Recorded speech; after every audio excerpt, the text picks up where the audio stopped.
et bienvenue pour notre deuxième rendez-vous cambodgien. Aujourd'hui, nous sommes à Phnom Penh, la capitale du pays. Avant de passer aux choses sérieuses, nous avons voulu tester un transport bien particulier qui, à ma connaissance, n'existe qu'au Cambodge, le Bamboo Train.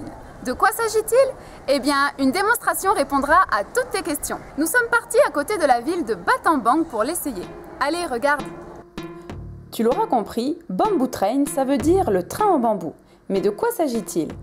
C'est une petite embarcation composée d'une plateforme en bambou, d'un moteur de tondeuse ou de mobilette et de roulement de train. Grâce à l'agilité du conducteur, ces engins sont capables de se déplacer de manière autonome sur des rails. Le Bamboo Train est un moyen de transport très pratique pour la population locale désireuse de se déplacer dans le nord-ouest du Cambodge. Depuis quelques années, c'est également devenu une attraction touristique majeure dans cette région. Il est utilisé sur une ligne de chemin de fer quasiment désaffectée qui, paraît-il, est encore utilisée par quelques trains de marchandises. Comme tu peux le remarquer, il n'y a qu'une seule voie. Si un autre Bamboo Train arrive dans le sens opposé, ce n'est pas compliqué. Le moins chargé des deux démonte son embarcation, laisse passer l'autre, la remonte et repart. Alors, original, non?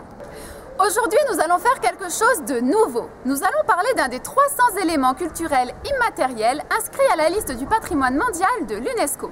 C'est vrai, lorsqu'on pense au patrimoine culturel, on a souvent tendance à penser aux choses matérielles, concrètes, comme un monument ou une collection par exemple. En réfléchissant ainsi, on réduit de beaucoup l'ampleur du patrimoine.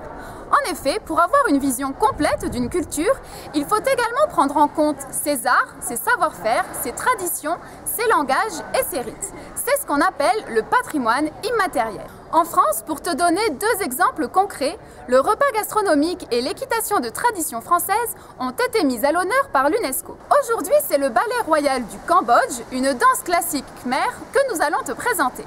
Nous t'avons sélectionné les plus belles images d'une représentation à laquelle nous avons eu la chance d'assister. Très réputé pour le niveau de ses danseurs et la splendeur de ses costumes, les représentations du ballet royal accompagnaient traditionnellement les cérémonies royales, ainsi que certains événements majeurs comme les mariages, les funérailles, les couronnements ou les fêtes khmer. Aujourd'hui beaucoup moins présente dans la vie quotidienne des Cambodgiens, cette danse reste encore vénérée par certains. En effet, elle est la représentation de la culture khmer. Elle incarne ses valeurs traditionnelles de raffinement, de respect et de spiritualité. Comme tout ballet, elle a ses propres personnages récurrents. Traditionnellement, ils sont 4. Neang la femme, Neirong l'homme, Yek le géant, Sva le singe.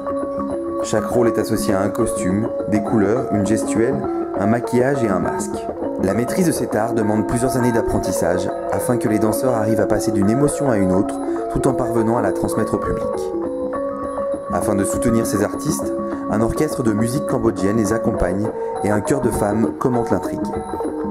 Depuis 30 ans, le ballet royal a regagné de l'ampleur mais souffre toujours du manque de fonds et de lieux de représentation. Les Cambodgiens craignent que cet art traditionnel ne perde son âme et se transforme en simple animation touristique. Et voilà, c'est terminé pour aujourd'hui. La semaine prochaine, on se retrouve en Thaïlande, dans la ville historique d'Ayutthaya. Allez, à la semaine prochaine!